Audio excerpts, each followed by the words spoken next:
Today we're going to look at ancient Mesopotamia and the Bible. We're moving from Egypt across the Sinai Peninsula between the two rivers. These two rivers that we're talking about are the Tigris and the Euphrates. So when we think about Mesopotamia, if you want to break this word down, meso means middle or between, and potamia means the rivers. And so if you think of that word and you think between the two rivers and you think Tigris and Euphrates, you'll always know where Mesopotamia is. This is modern day Iraq, Iran, that particular area. Now, with ancient Mesopotamia, what we're going to look at tonight is we're going to study really ancient Mesopotamia as it goes around the Eunuch period, Old Babylon, myths that come out of that time. But then towards the end of our lecture, we'll look at Persia and the Bible. And unlike our usual lectures where we have a real introduction to the history and culture, with ancient Mesopotamia, because Mesopotamia does really fill the majority of our Bible. I know I said last week that Egypt is always in the background of the Old Testament, and that is true. But Mesopotamia and that region and the myths that come out of that region and the theologies and the culture are going to dominate our Bible, namely with Nehemiah, Ezra, and Esther, and the book of Daniel. And so when you think about the Assyrian, the Babylonian, and the Persian periods, that all is in this particular area as well, even though their empires expand past the two rivers, but that particular area is where we're thinking about. And so as we begin, we're going to start by talking about this particular structure. This is called a ziggurat. And a ziggurat is a stair-stepped, pyramid-looking type of thing, but it's temples that are built on top of one another. And we'll talk about why that is in just a moment. Now, these monumental temples testify to the existence of agricultural surplus, wealth, and strong leadership. Now, we might think wealth, well, obviously, because if you're going to build something like this, you have to have money. But what about strong leadership and agricultural surplus? Well, when you come to the temple, you do it to sacrifice. And so if you have a monumental temple like this, you're obviously going to be bringing livestock, grain offerings, drink offerings, whatever. And also, temples were used as storehouses. So you would think that that would show us that the presence of these ziggurats show strong agricultural surplus. When we think about strong leadership, it's not so much that you have the king who's tied in with the particular temples, because this kind of predates kings, as it were. What you have here is you have the early beginnings of kings, but you have the priest who are ruling a particular area. And I find that very interesting in regards to the Bible, because when you get to the book of Exodus and the Pentateuch, they move out of Egypt and into the Promised Land, really with the book of Judges all the way up to 1 Samuel, you have this continual problem of leadership, and the people say, give us a king, and God says, no, I'm going to appoint men over you. You know, Moses has the 70 men who serve under him in the book of Exodus, and then you have the judges, and then ultimately you have the king because the people wanted it, not because God wanted it. And the high priest in the Bible was the ultimate authority of religion and culture. You know, the law of Moses is not just a religious law, it's not just a cultural law, because religion is culture. And in this ancient world where the ziggurats were, that's kind of the same principle. The high priest and the school of priests are going to be the ultimate authorities. Now, the layout of a ziggurat was there's a long central room and an altar and an offering table. And I apologize for the misspelling of altar here. My spell checker didn't get that, and I was moving pretty fast. So apologize again. But you have this long central room, and I find this interesting that the temple and the tabernacle are kind of built along the same layout. And one thing that I think is interesting as far as differences go is with the temple and the tabernacle, you have it separated. You have the altar, the Ark of the Covenant, the most holy place, the mercy seat, all of that separated from the general room, as it were. And only one person could go in one day a year. It's the high priest, and he could go in on Yom Kippur, or the Day of Atonement. And so, with this long centralized rooms in the ziggurats, you have other rooms that are along the sides of the main room. The outside was often decorated with mosaics, And for a good example of what an ancient mosaic would look like, if you will Google the Ishtar Gate, Ishtar, Ishtar, we'll talk about her later. That's the gate that is one of the entrances into Babylon. And it's a mosaic. It's beautiful. It's blue. Blue is one of my favorite colors, and so I just absolutely love it. I think it's absolutely beautiful. It does not exist today, but they've reconstructed it, and I think it's in the British Museum. I may be wrong about that, but I think it's in the British Museum. Now, we talked earlier about this stair-step pattern, and the reason for that is the temples are built on top of one another, and we might ask, well, why is that? Well, sacred space was so very important to ancients. And one thing that's interesting about the God of the Bible versus the gods of Mesopotamia is, as we said, the reason these are built on top of one another is because that particular location is sacred space. And a ziggurat was not necessarily for people to go up to God. It was for them to come. It was for the gods to come down. It was an elevator for the gods to come down. And so when we think about the Tower of Babel in Genesis chapter 11, this isn't a skyscraper. This isn't that cylindrical kind of corkscrewed tower that's often depicted in images. It's a massive ziggurat.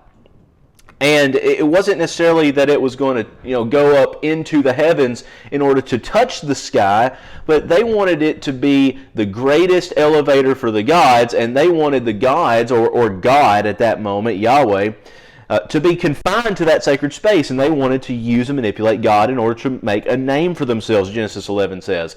By the way, I don't know where we get the idea that God destroyed the Tower of Babel, because the text doesn't tell us that. It says that he confused the language and the work ceased.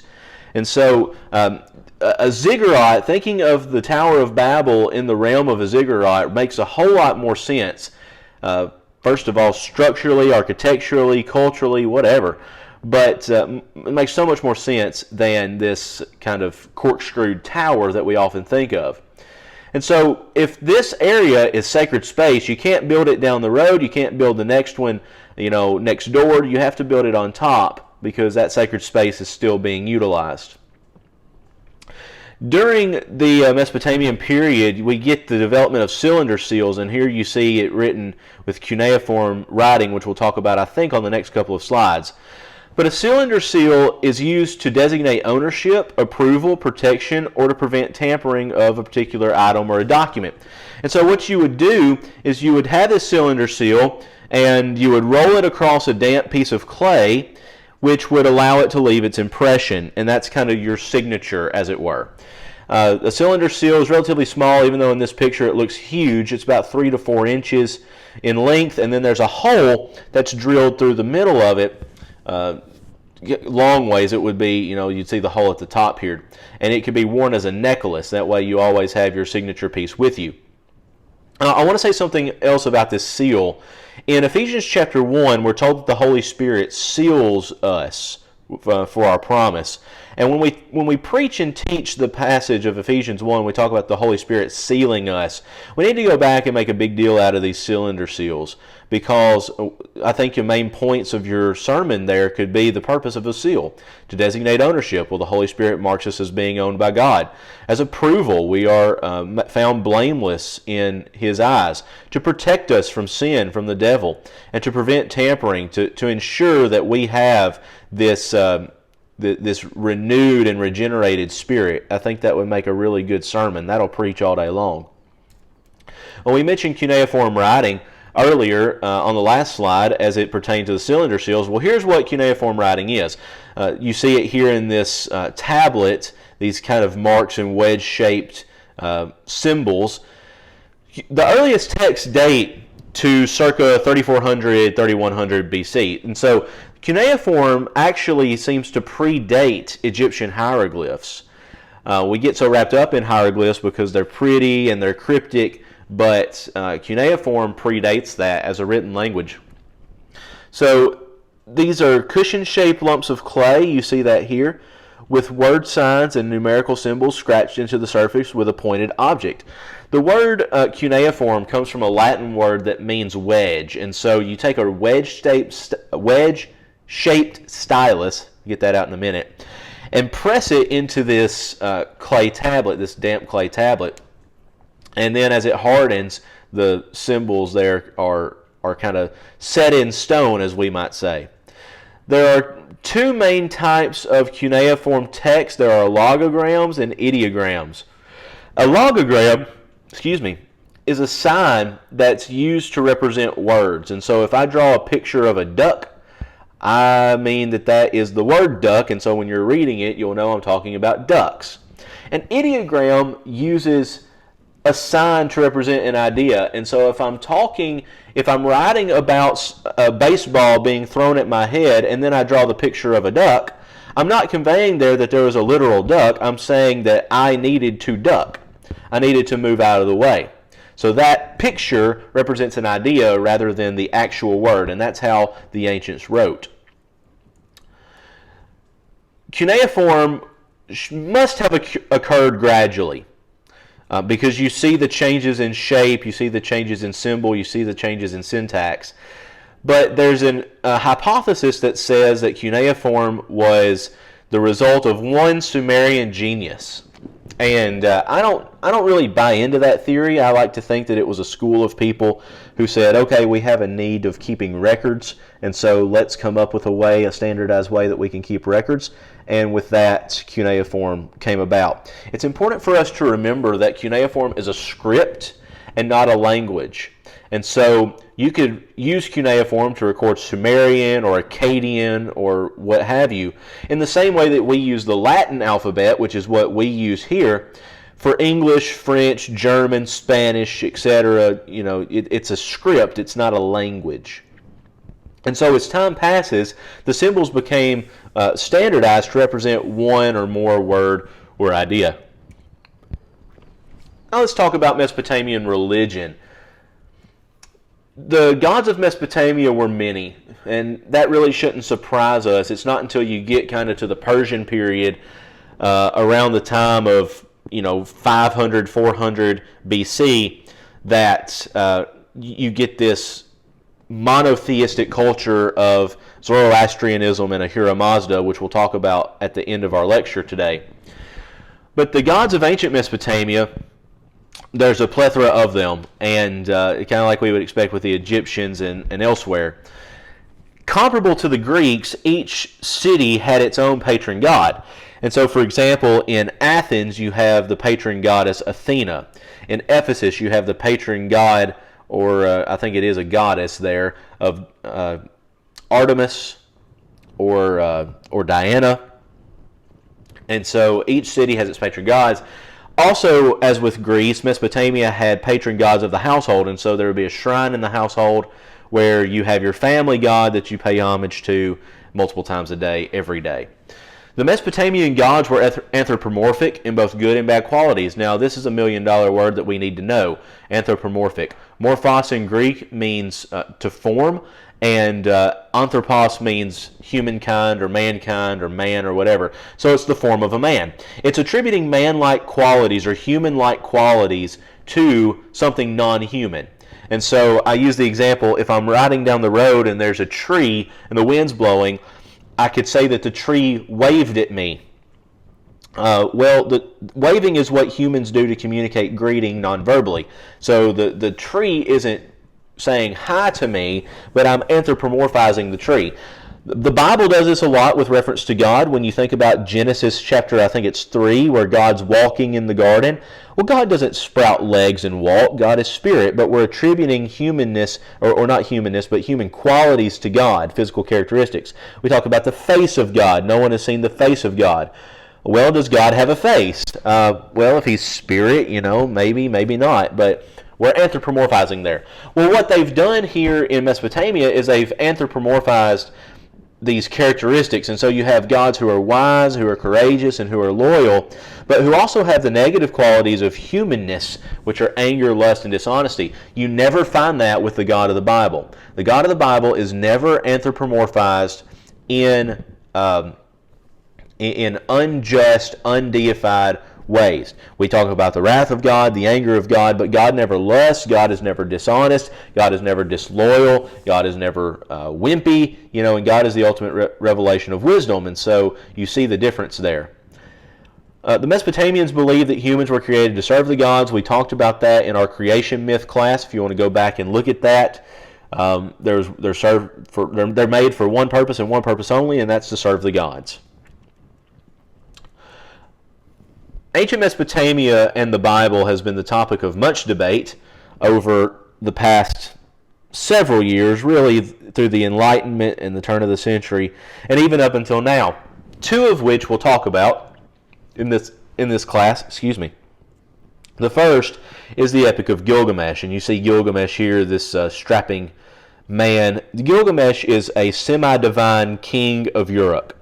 I don't remember the percentages of what divinity he is and what human he is. It's not half and half. It's a really weird percentage, but he's comparable to Hercules. He's a semi-divine king, and the epitome of power, really, at least until the end of the epic. And so I want to walk you through this epic. The epic is written on 11 tablets in cuneiform writing. Here's what it looks like.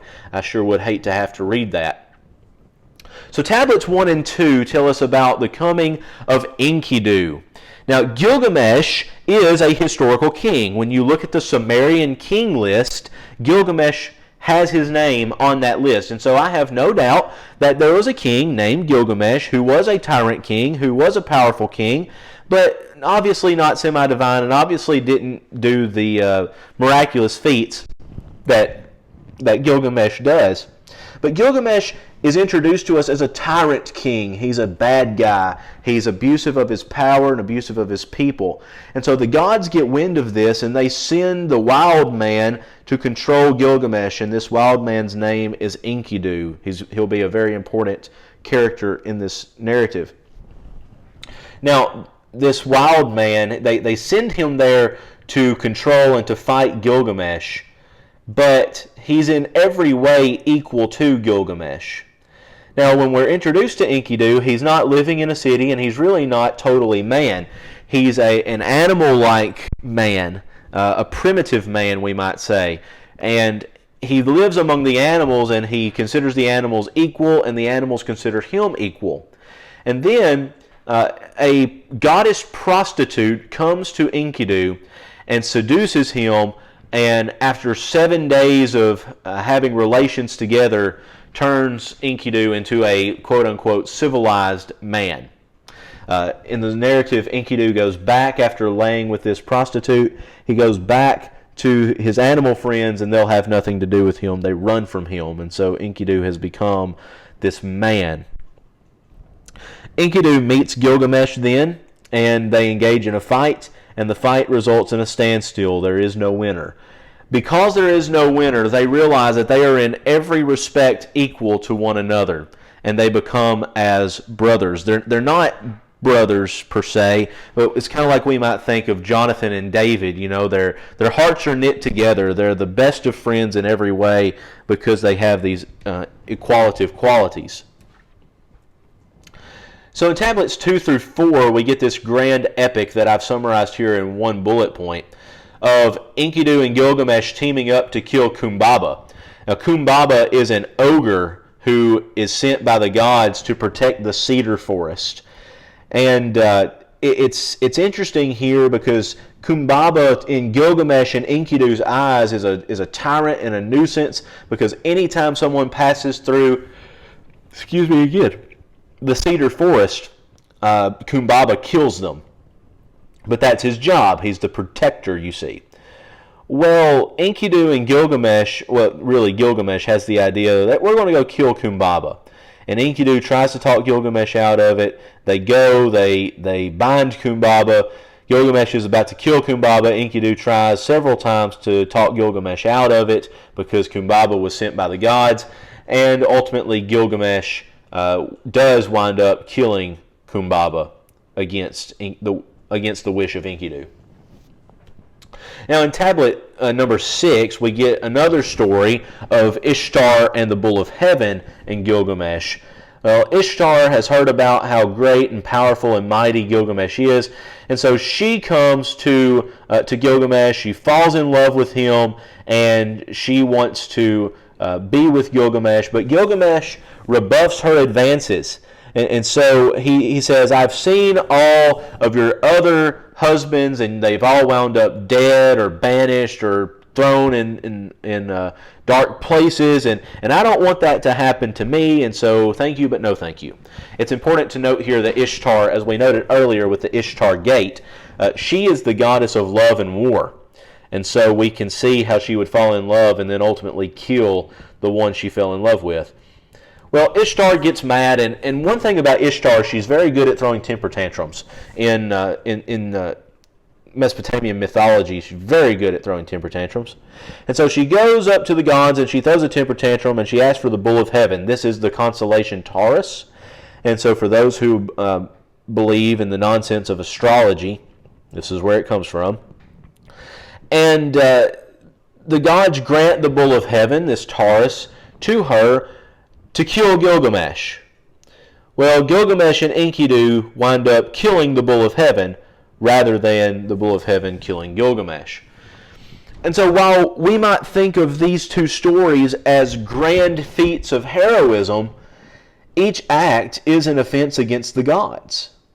And so up until this point, the main theme of the narrative is to show that Gilgamesh sees himself as unable to die.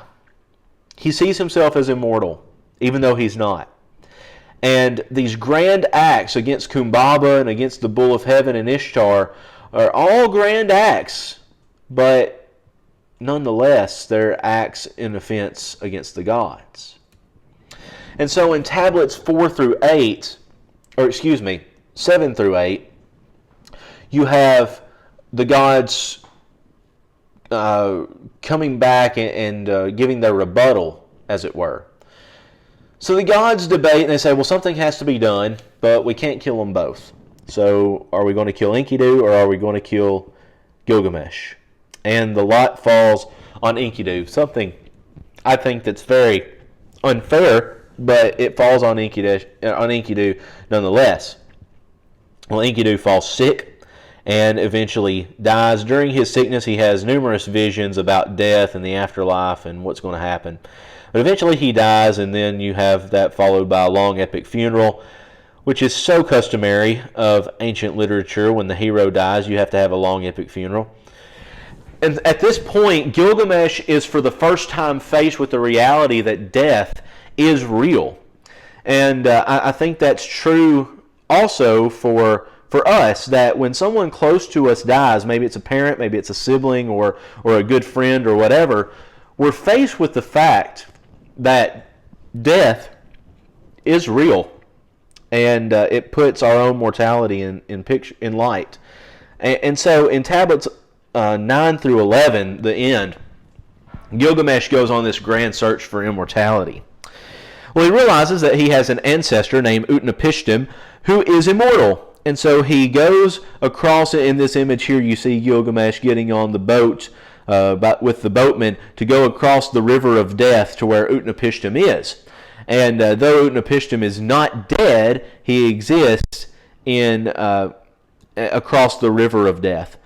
You might think of the Greeks with the river Styx, crossing the river Styx to get into the afterlife. Well, where do they get that from? They get it from here. And so Utnapishtim tells him how he got his immortality. The story goes, and by the way, if you ever listen to a YouTube video or a lecture from someone who's not coming at this from a biblical perspective, they will call this the Babylonian Noah narrative, or the original Noah, or something like that. Because Utnapishtim says that the gods want to destroy all mankind, and that mankind was being too loud and obnoxious, and so they wanted to destroy mankind, and they do so with this flood. And one of the gods, I don't remember which one it is, but one of the gods tells Utnapishtim, and Utnapishtim is able then to build an ark, to build a great boat, get in it with he and his family and animals, and they then are spared. And upon the end of the flood and the destruction of the known world, then you have Utnapishtim granted eternal life. Well, Gilgamesh says that sounds pretty good to me. I think I could survive that. But Utnapishtim says, well, look, immortality isn't all it's cracked up to be. So you're awake forever. We might think of this in the Christian worldview of going to heaven and being there for all eternity. There's no night, there's no sleep, but for Utnapishtim, this isn't a place of constant peace. It's a place of everlasting life, and it's not a place of rest. In Revelation, we're told that heaven is a place of rest, but this is a place of always being alert and always having to work, and you're always awake. And so he says, well, Gilgamesh, stay awake for 1 week so you can prove that you can handle this immortality. Well, the narrative tells us that Gilgamesh has been awake at this point for several months, and so he says, well, 1 more week, that's fine.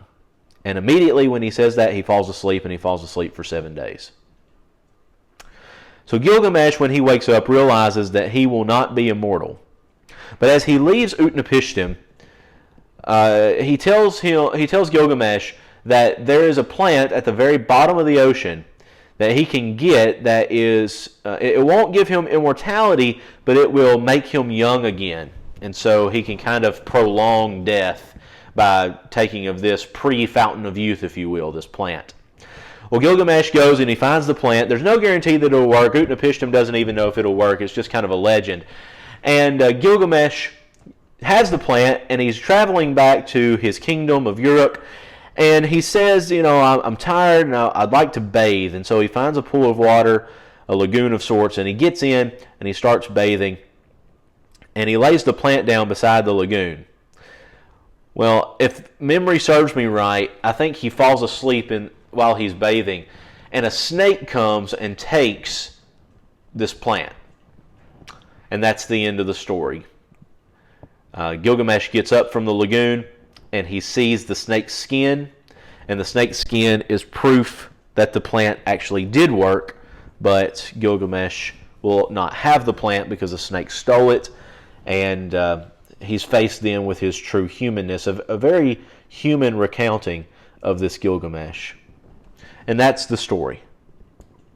So when we think about this epic in the Bible, there are 4 things to keep in mind here, 4 parallels. First is of the wild man. You have Enkidu, who is this animal-like man who loses his animal likeness to become a civilized man, but he is in every way equal to Gilgamesh, who's not really his brother, but they're equals. Well, Ishmael is, when he and Hagar leave, there's this promise that he's going to be made into a nation, but God says he will become a wild ass of a man. And so you have the wild man mantra here as well. But Ishmael and Isaac are also in every respect equals. They have the same father. They're both going to be great nations. They're both considered children of promise. Now, we would argue as Christians that Isaac is the child of promise, not Ishmael, because of Sarah. But our Muslim friends would disagree and say Ishmael. So a parallel there. Then you have the illumination of the wild man, Enkidu and Adam. Enkidu lies with this prostitute goddess for 7 days, and then his eyes are opened. He becomes a civilized man. Well, Adam, upon eating of the fruit, he has his eyes open to the realities of good and evil. And I don't think he becomes more human. I think he becomes less human. True humanness is pre-fall, you see. What existed in Genesis 2 and, Genesis 2, namely.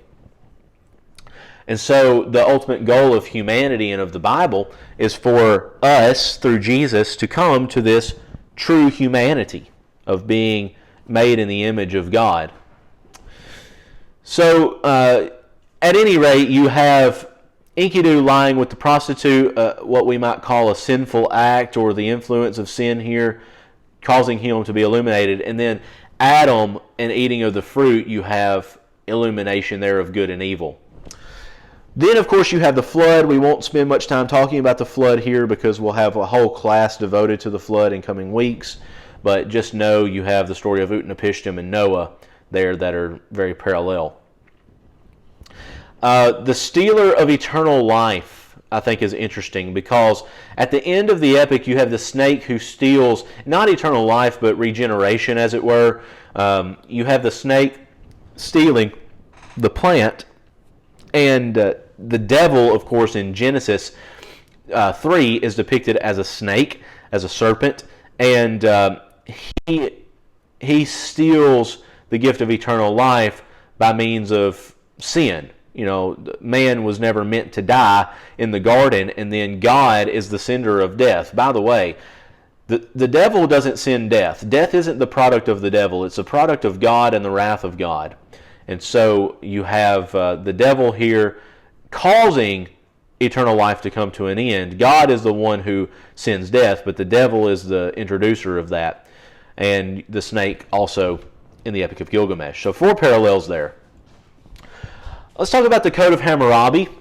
Here at the top of this stela, which we'll talk about in just a minute, you have Hammurabi, who is a king of old Babylon, receiving the law here from the sun god Shamash, which sounds very familiar to us because you also have Moses, who goes on top of a mountain to receive the law from Yahweh. So we want to think about that as well.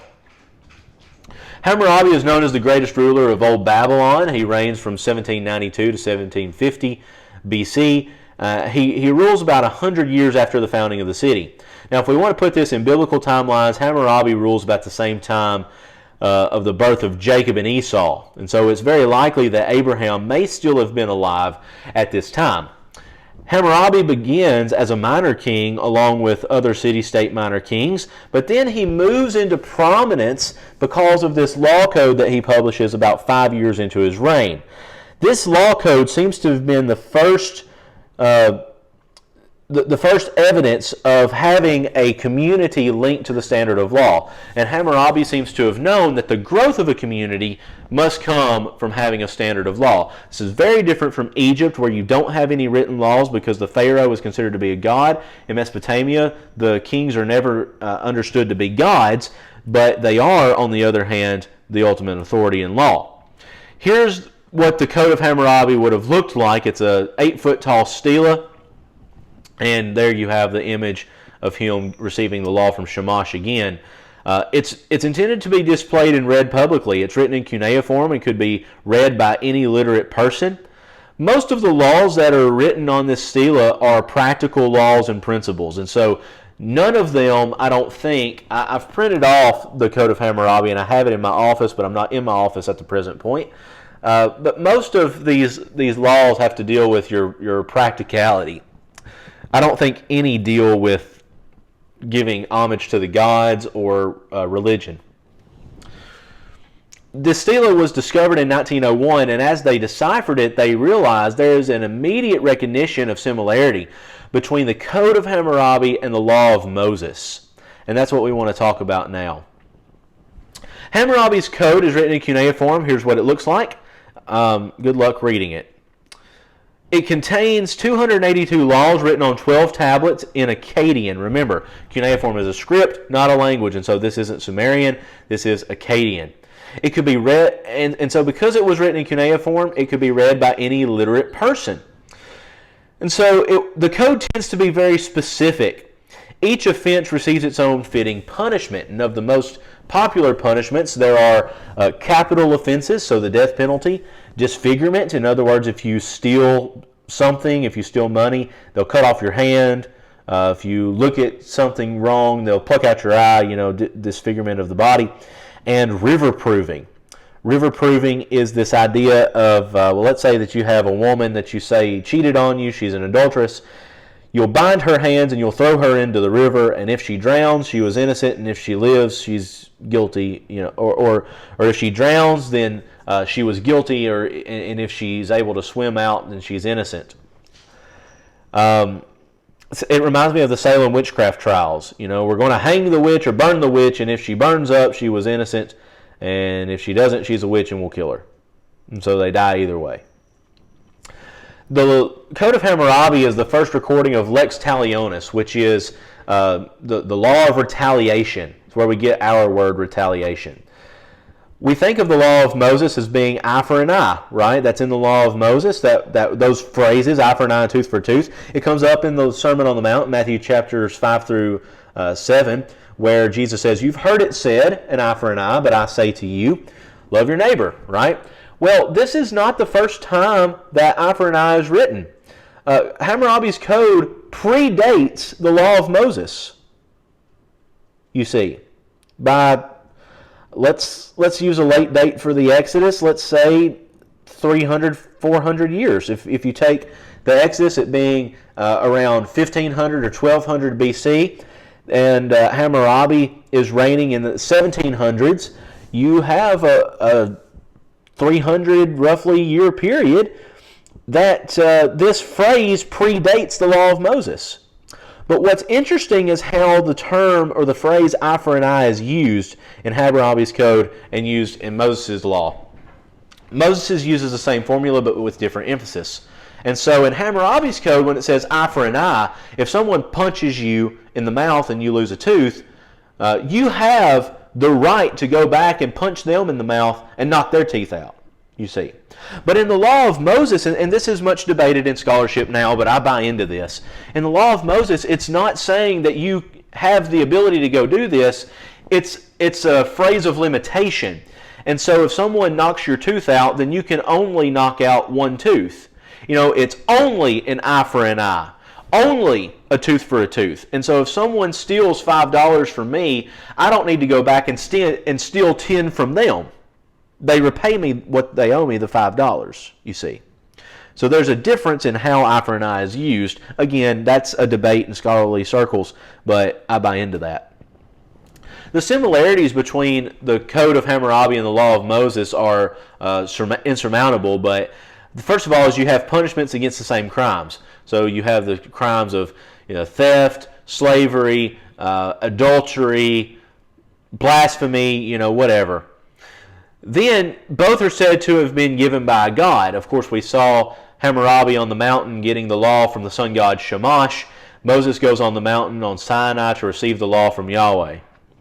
The lawbearer started from nothing and was altar established. And so what that means is Hammurabi started from nothing. He has, I don't think his father was even a king.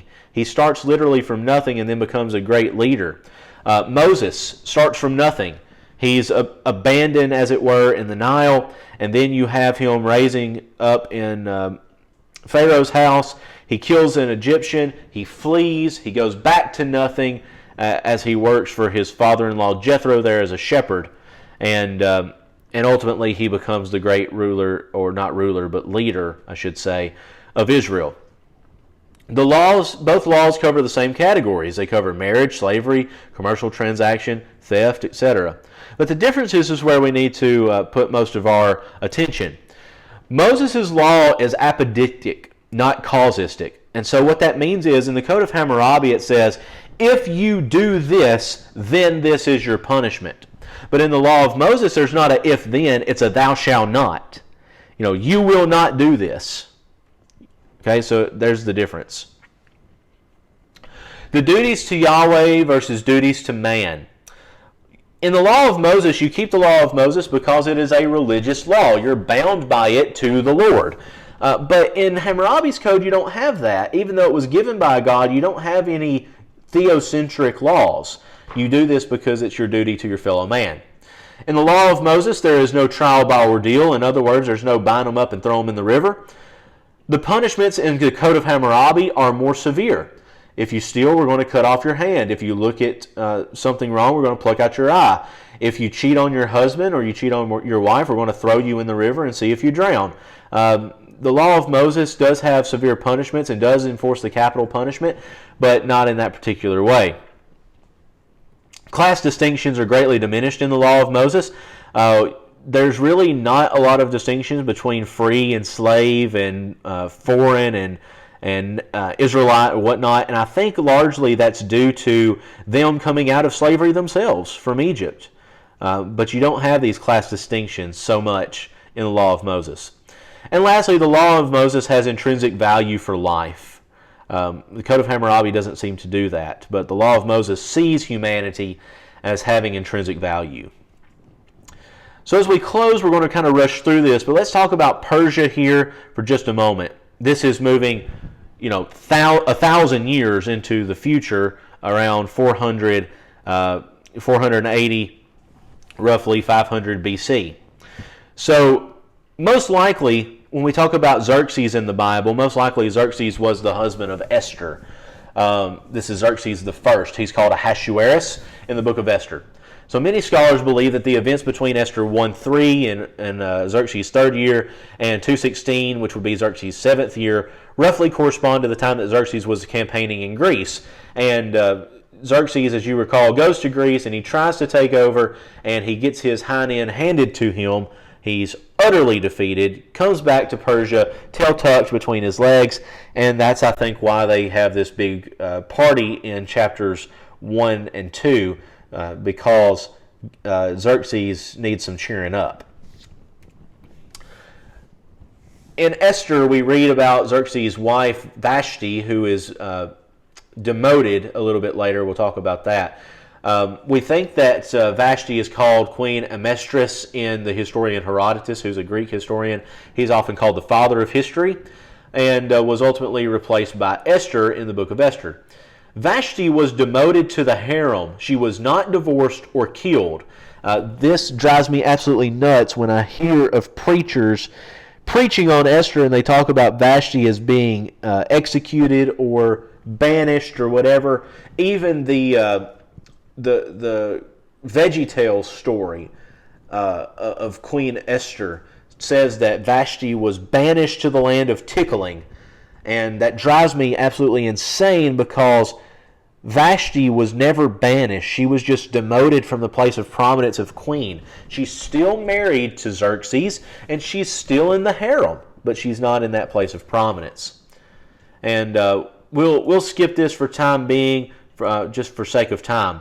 There's a lot of debate as to whether or not Esther was a fictional character, because Persian and Greek sources, they give the name of Xerxes' queens after his return from Greece, and Esther I don't think is mentioned here.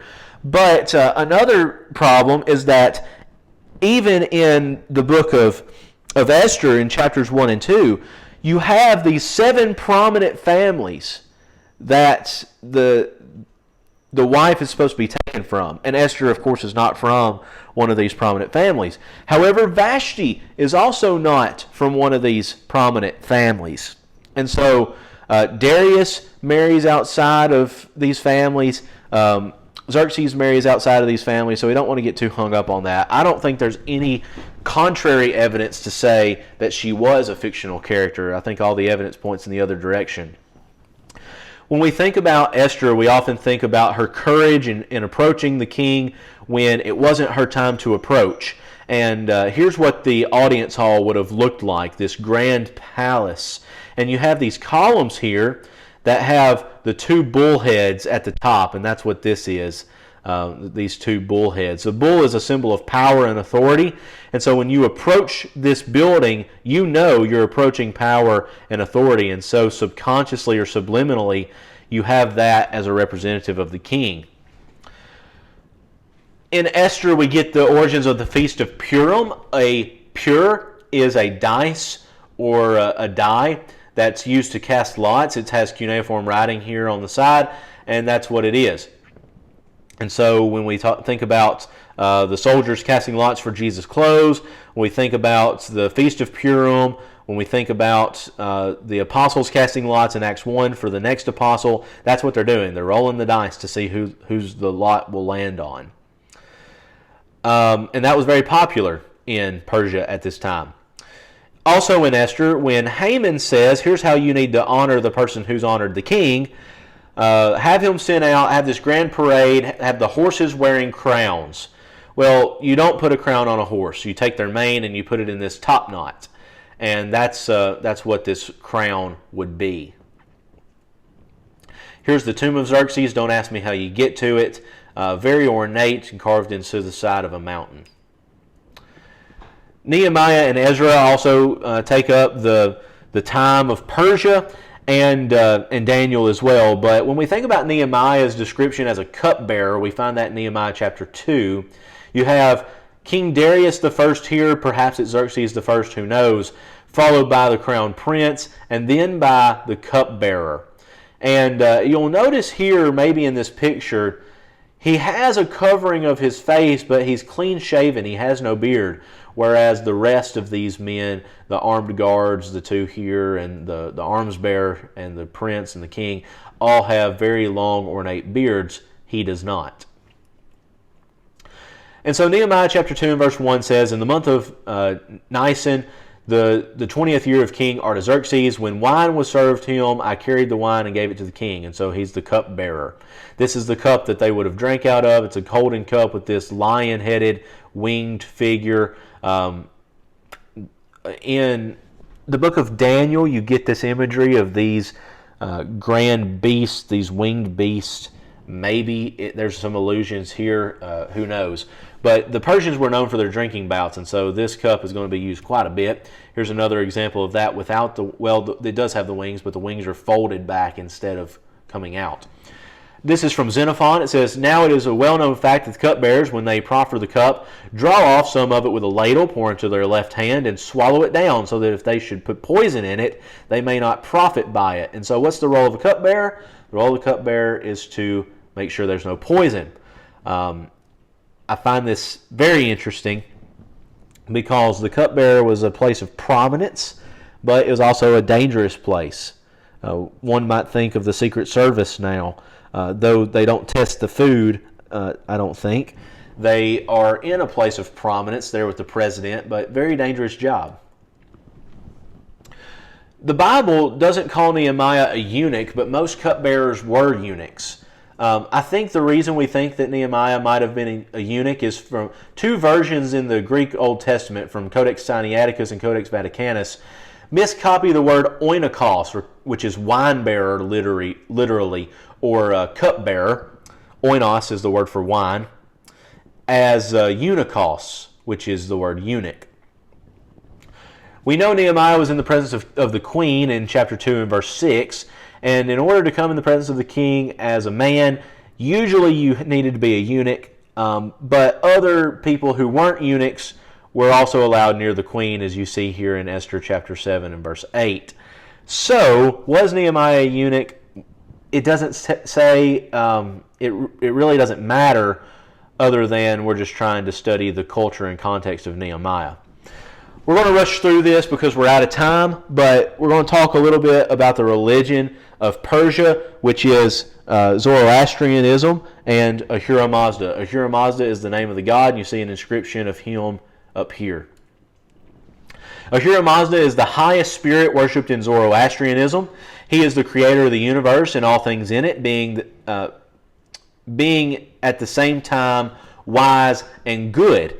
And so not only is he the creator God, but he's the God of wisdom. Zoroastrianism is largely monotheistic, though they believe in demons. And that's really a huge issue for Zoroastrianism.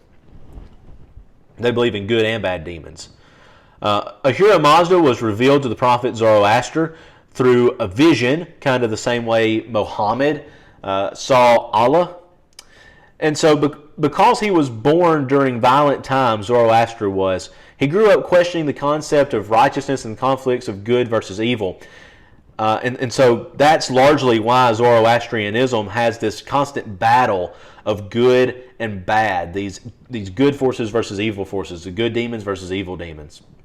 The struggle of the spirits against each other makes up the history of the world and is reflected in the choice between good and evil that humanity constantly faces. And so there you have the ultimate struggle of humanity, is the struggle of good and evil as dictated by these good and evil spirits. Zoroastrianism teaches about the Chivnak Bridge. This is a bridge that spans from earth into the afterlife. And every soul after death was thought to cross the Chivnak Bridge, whether it would be judged, where it would be judged and assigned a place in the afterlife. If if you're a justified soul, you are welcome into paradise, but if you're a condemned soul, you fall off the bridge and you're dropped into one of the 4 levels of hell. The souls whose good and bad deeds were equal were assigned to a place in which a place in between these two, known as Hamiskistan, which is an early version of the Catholic doctrine of purgatory. You would remain there until the time of the resurrection. Here is a depiction of the Chivnak Bridge. You see, you're being weighed, which we saw in Egyptian culture with the Book of the Dead, but you are being weighed against justice and righteousness. This is not the Chivnak Bridge. This is the ladder of divine ascent. You see them coming from the earth into heaven, and there are those who are falling off into the hands of demons, being dragged down into hell. This is from St. Catherine's Monastery on Mount Sinai. And so you see the influence of Zoroastrianism on Catholicism even now.